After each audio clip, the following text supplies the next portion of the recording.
দিনহাটায় রাজনৈতিকভাবে কেন্দ্রীয় স্বরাষ্ট্র প্রতিমন্ত্রী নিশীথ প্রামাণিকের ঘর ভাঙল উত্তরবঙ্গ উন্নয়ন দপ্তরের মন্ত্রী উদয়ন গুহ।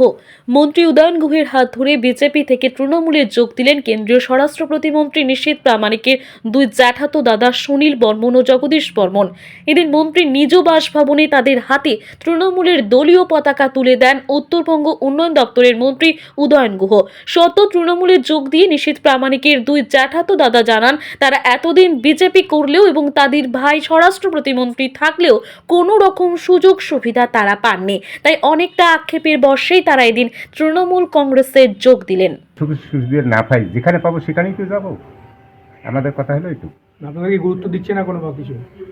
না, পাইনি। কি নাম আপনার? সুনীল বর্মা।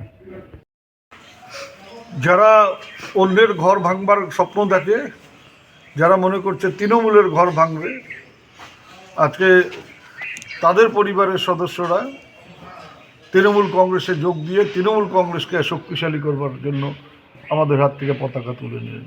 আজকে কেন্দ্রীয় মন্ত্রীর দুই ঘনিষ্ঠ আত্মীয়, একজন জ্যাঠতুতো ভাই, একজন খুড়তুতো ভাই, এই দুজন আজকে আমাদের দলে যোগদান করলেন।